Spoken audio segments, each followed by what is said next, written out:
And the top of the morning to you and Erin Gilbrock. I happen to be filming this show on St. Patrick's Day, and this is Senior Issues, Etc. I'm your host, Vita Verdon. Thank God that treacherous winter in the Chicagoland area is fading away. It can't fade away soon enough for me, and we can see the blithe of spring coming in. I have an important show for you today. It's a show that you really have to pay attention to because it's most prevalent in our society at this time. And the subject matter is Alzheimer's, and who is it hitting and how is it affecting? And I have a woman here that is heartfelt on the subject. Her name is Sharon Cruise, and we're going to find out on how she came about to be associated with Alzheimer's. And I was so happy to meet her and to have her come on the show. So Sharon, I want to really warmly welcome you on the show. So I know these guys out here for a long time, and I know what they want. What they'd like to know is they'd like to know a little bit about you. So why don't you look right into that camera there and tell them a little bit about who Sharon Cruise is, where you were born, and little events in your life. I am a native New Yorker. I've lived in the Chicagoland area for over 25 years now. I'm an underemployed human resources professional, but my passion is as a volunteer for the Alzheimer's Association. And tell us, how did you come about becoming a volunteer for the Alzheimer's Association? I took care of my mom, who passed away from Alzheimer's. And as a result, I wanted to give something back, and I wanted to honor her memory. So I became a volunteer and started facilitating a support group on a monthly basis for adult children who were caring for their parents with Alzheimer's. Well, maybe you could briefly give us some of the numbers and a little bit of a rundown on Alzheimer's, because we're all basically in the dark, and I think that even the professionals are just scratching the surface on who and where this is affecting and what the cures are. I agree that the numbers are probably lower than what they're reported, because we're saying they change all the time. They do change. We're saying currently there are 5 million people in the United States that have Alzheimer's. Every year about 485 million people die, 8,000 rather die from Alzheimer's. But I think that's a low number because I don't think people report that they have Alzheimer's. That's the thing. A lot of them don't report. Now, one of the things that we were talking about before the show is that before this came out in the open on this name, Alzheimer's, this was like something, it's almost like mental illness. Let's hide it and maybe it'll go away. You know, if we put it under the rug, if we can shove all this under the rug, maybe it isn't here and it's just a figment of our imagination, but it's not, right? It's not. It's a disease. It affects the brain. And basically the brain is normal brain size is about this big. An Alzheimer's brain size just starts to shrink, and it looks like Swiss cheese in the end, because what's happening is you're forgetting all of your memories. And so when did this happen? I know that you said before the show that it's taken 3 years, so it must be 3 years ago that your mother passed on with Alzheimer's. No, my mom passed away in 2008 from Alzheimer's. It took me a year or so to decide to volunteer for the Alzheimer's Association. I see. So after doing that, I learned more about what they do, how they affect people, their whole line of a world without Alzheimer's is really what hit me. Because I would love to live in a world that did not have Alzheimer's. It's a horrible disease. It really affects families, and it's just mentally destructive and emotionally destructive. Well, now I've heard some pros and cons on this. One of the cons that I did hear is it's hard to distinguish between dementia and Alzheimer's. Well, dementia is the overall umbrella. Alzheimer's is one of the categories under one dementia. Of the stems, yes. you would say, Yes. of dementia? Yes. Well, what is the differential? Do you know that?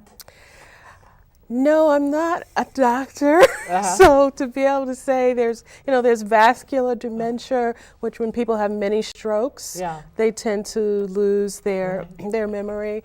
But Alzheimer's is the most common and the most well-known. The most well-known. Yes. Well, one of the things I heard from a doctor is it wasn't until a person died and they operated could they actually find out accurately whether it was Alzheimer's or dementia, because some of the signs are so close with them.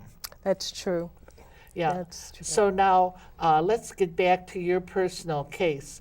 You were living with your mother? No, my mother was living in New York alone after my father passed away, and she just started acting differently. You were living in the Chicagoland. I was living in the Chicagoland area, All right. and there's a family history. Her mother had Alzheimer's. Okay. My mom had 6 sisters, Yes. and they've all passed away from Alzheimer's. So when she started to exhibit some signs, probably in her early 80s, that's when it was time for her to move in. And so she moved in with you? Actually, my mom moved to an assisted living facility because I was working and I was afraid for her to be in the house alone. Okay. So. And did this frighten you? Did it frighten you to take full possession of care for your mother? Frightened? No. The only thing I guess for me was making sure I did the right thing for her. I had seen it happen to other relatives, but not close and personal where it's a day-to-day activity. So would you call this a learning experience for you? Oh, yes. This was a journey that you went on. This was quite a journey. Yes, it was an emotional roller coaster, actually. Now, I know there's 2 roads that you're taking, and one road is physically. Did it affect you physically?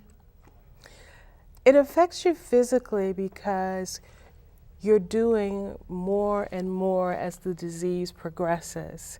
So, for example, even though my mom was living in assisted living, I was doing her laundry. I was making sure that she ate properly. Near the end, I brought her home to live with me because I was spending so much time at the facility. I figured it would be better for her to be home with me. But my mom was a very unusual case because she was on hospice for 3 years. Hospice for 3 years? For 3 years. I've never heard of that. I thought hospice was just a short term. Well, I guess that goes to show no one knows No when your one does time know. is coming. Well, let's take the emotional aspect. Now, how did this affect you emotionally from a caregiver's point of view? Well, from a caregiver's point of view, this is your mother. Right. And this is the one who raised you and taught you. And now it's a role reversal. Right. You don't have a mother anymore. Because now you're the one making the decisions, you're the one guiding them. It's the opposite of rearing a child because now they're going in the other direction. Now you're rearing the parent.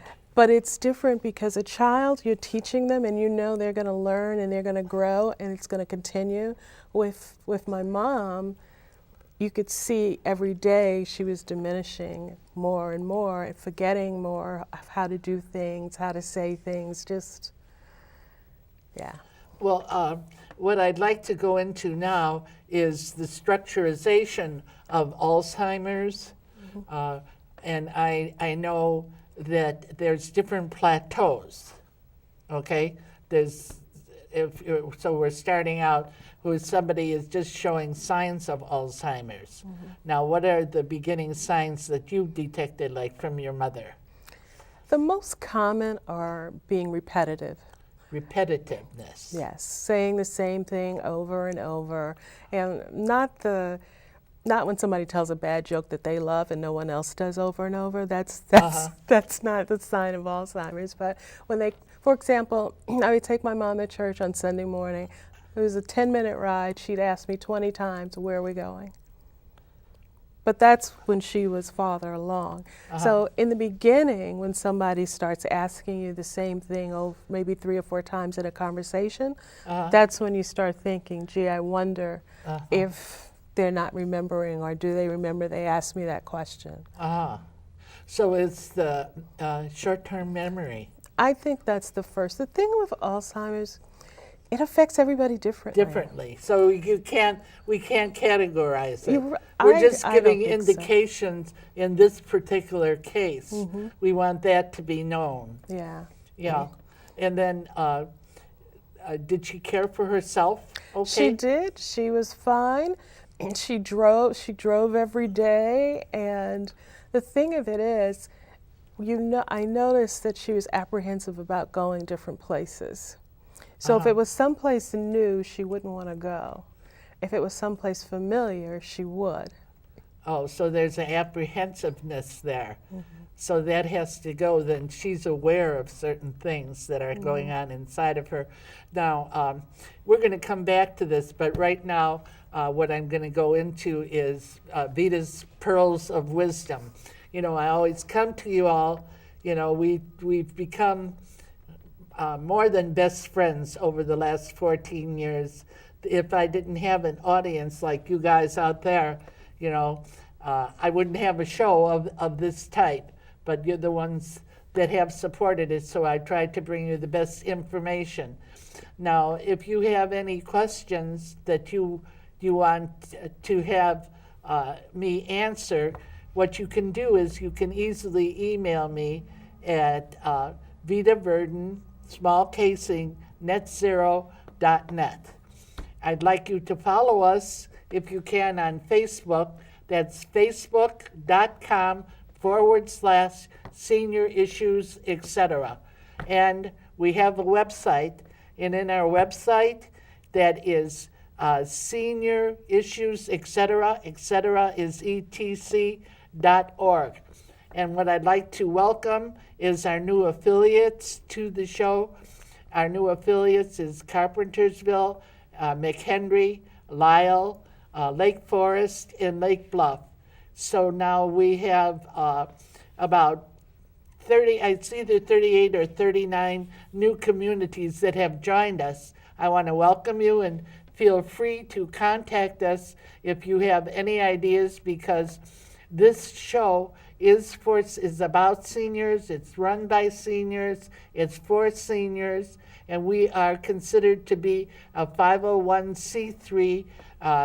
We are a production. We're a production company with our 501c3. And so anything that you want to contact us on, please feel free to. One thing I'd like to mention now, we're coming to the ending of winter when this is being filmed, and you have to be very careful at our age. We could have everything going for us fine, but if you slip and fall, you can be incapacitated for a while. So what you have to be aware of, let's start right where you're living, whether you're living in a house, whether you're living in an apartment, whether you have a room, that place doesn't have anything on the floor like little scattered rugs that you can catch your foot in. If you get up at night to go to the washroom, that there is a lighted way, that you don't trip over something, that you have a small light on, that you can follow a path to the bathroom. Another thing, when you get out of bed, sit there for a minute. So if there's any kind of dizziness, that you're not going to get up and fall. And another thing that happened, it just happened to somebody I know recently, is they got up out of bed and got tangled in their bed wrap, in their sheets and blankets, and fell and injured a shoulder very bad. And so in the inside of the house, see that the paths are clear and that there isn't anything, and you don't leave newspaper or objects on the floor. That's an important thing because seniors have so many falls. So that's the inside. Now, going on the outside, if you're going down the stairs, be careful how you walk, be careful how you're stepping off a curb, and be careful that there's areas that where the snow has melted or there's been some ice and it's slick, so it can go out from under you. And I want you to wear well-fitting clothes and shoes, and be sure that the soles of your shoes are not slick. And if you're diabetic, I suggest to you as a diabetic, which I am myself, that you buy yourself some nice diabetic socks. And they're not all that expensive. They have them at Target, they have them at Walmart, and they have them almost at any department store. Now, the reason for the diabetic socks is in diabetes, we have a circulation problem. Now, in the diabetic socks, they are made out of certain material they call the breathes, and it has openings in it. You can stretch it back and forth, that it's not going to confine and cut the circulation off of anywhere.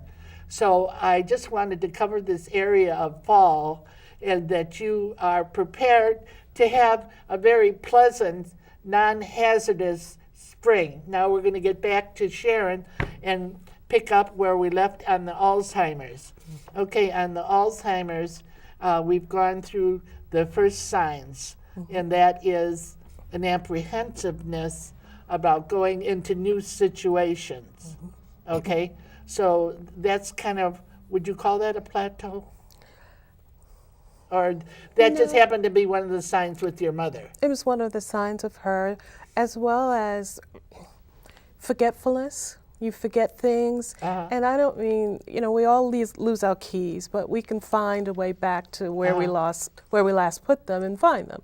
Somebody with that's beginning stages or ongoing stages of Alzheimer's, they'll forget their keys and they won't be able to retrace their steps, and they won't be able to find them. I hope this is appropriate, a joke on this subject. 83-year-old woman was stopped by a policeman for speeding, and he said to her, "Are you aware that you were speeding?" She said, "Yes, I'm aware of it." And he said, "Well, could you answer me why you were speeding?" She says, "I had to get there quick before I would forget where I was going." So that's just a little levity in the situation, and that is a joke. That didn't really happen. I just wanted to bring that joke in at this time. It's kind of silly, right? But I've gone to my refrigerator, and I've opened up the freezer, and I stand there looking at my freezer. What did I come in here for? So I think we all have in the aging process a certain degree of that. And every time we do that, we can't label that Alzheimer's. Exactly.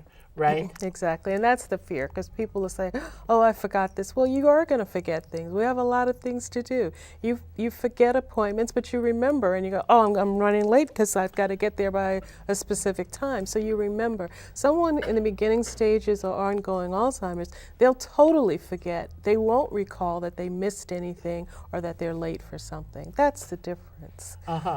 Now, okay, so we've gone through the beginning stage. Can we go into the middle stage now? Well, again, the communication where you can't complete a sentence. So you'll notice people withdrawing totally because they can't hold that conversation. They can't keep it going. They forget names. They forget, they'll look at you, but they can't remember who you are. They might know they know you, and they might like you. Oh, I know that person and I like them, but they don't remember. I remember my last visit with one of my favorite aunts. I go and I visit her and I'm just rambling on about everything that's going on in the family, all the gossip, and she looks at me and she says, wow, you seem really nice. I just wish I could remember who you are. Isn't that something? And that's heartbreaking. That was devastating. Yeah, that is heartbreaking. That's a heartbreaking thing. Now, I have heard this recommended at this stage that pictures of different relatives and close associations should be put up. I don't know if that does any good. I think that right now what they're doing with it is they're suggesting things, but I don't think there's been any studies to know, what's work. It hasn't been studied long enough. I think with the pictures, what happens is because the person's mind is going back, if they're looking at a current picture, they tend to not be able to recognize who these people are. But if you show them something from when they were a child or 20, 30 years ago, that might trigger a memory. I've seen that happen more often than not. You mean like a long-range memory Yes. gets connected where the short range is like diffused? Yes. Oh, that's interesting. Now, I know that there is a stage where the person loses either the memory or the ability to eat with utensils. Did you go through that stage with your mother? Yes, and it's partly, I think, because they just don't remember how to use the utensils. So they don't know how to use the utensils. Is that part of the brain that it's the learning ability of retaining? You cut with a knife and eat with a fork. I see. So you start with the finger foods. And once that gets too complicated, you do the purees because now the chewing becomes an issue. They forget how to really chew and swallow properly. I think for the last almost 2 years, everything that I gave my mom was a smoothie. I made everything. I bought a Vitamix and made everything into a smoothie, whether it was soup, whether it was because whatever. It was easier. She remembered how to use the straw and she could swallow, but she didn't remember how to chew. So it was like simplifying everything to the simplest forms of existence. Now, I know that you said that she was in assisted living right to the end and then you brought her home. You'd think at that point that's the point that you would need more help. You took over. How did you hold up during this period? Well, again, she was on hospice. So by now bringing, what does that mean? You had hospice at home? I had hospice at home. They came in Monday through Friday for an hour to 2 hours every morning. And what does hospice do in case there's people out there? Hospice is phenomenal because they would get her up, they would bathe her, change the sheets every day, get her dressed and ready for the day. We may have part of the audience that has never heard of hospice. Could you explain a little bit what hospice is, what kind of service it is? Hospice is a service for people who are in their last terms of life. They have a team. So it's just not one kind of person. It would be a doctor. You have a doctor, you have a nurse, you have a social worker, you have a music therapist. A music therapist? A music therapist. What does the music therapist do? The music therapist would come in and play the guitar and sing songs. Oh, that's so nice.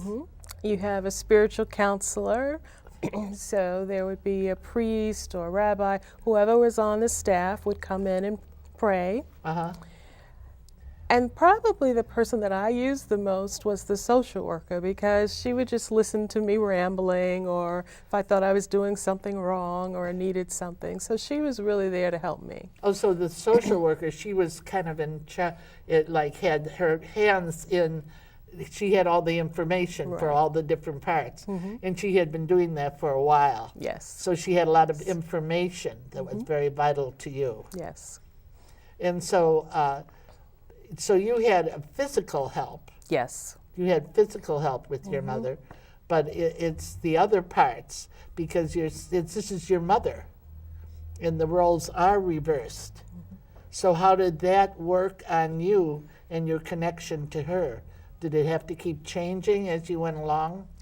Well, for example, I would stay up as late as possible because I wanted to make sure that she was dry and clean before she went to sleep, and then I'd get up as early as possible. But you don't sleep because you're always listening to hear if there's a sound and my mother didn't speak probably for the last year. She didn't speak? She didn't speak. She wouldn't speak. Every now and then she might say a word, but she did not speak.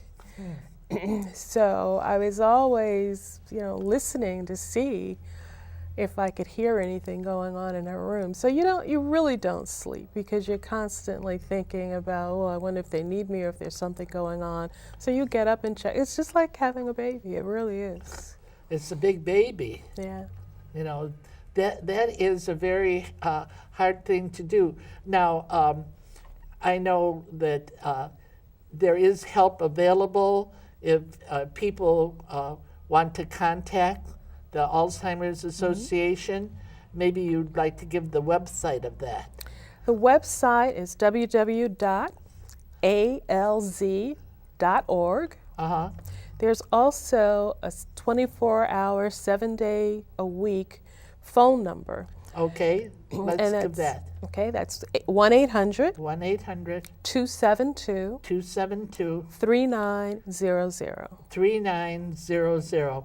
All right, let's just take some hypothetical that they're in our audience, that what we have is the relative, whether it be a daughter, whether it be a husband, whether it be a wife, whether it be whoever it is, or some significant other who thinks that someone close to them are in the first stage of Alzheimer's.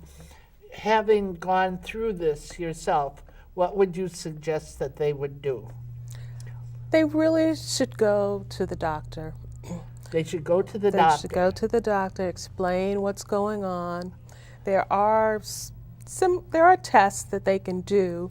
I don't know how conclusive they really are, but they're cognitive tests that they'll do to try to determine. So, for example, they'll ask you what day it is. They'll ask you who the president is. They'll ask you to draw a clock and put the times in, and then they'll give you a time to write on the clock just to see perceptually where you're at. And that kind of triggers for them whether or not you're in the early stages or not, or it could be something else.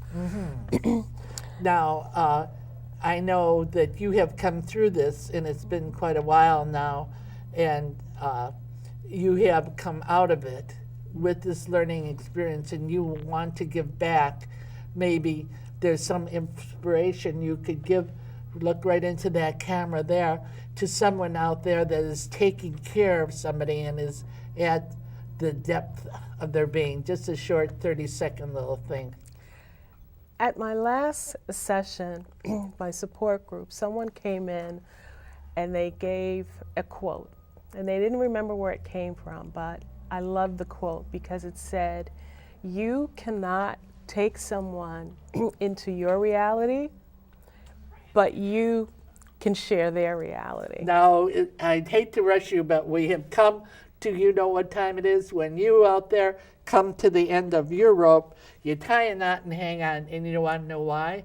Because the best is yet to come. And what we want you all to do this week is, Aaron Gobra, God bless you, catch the spirit. Okay, done. That was good. Thank you.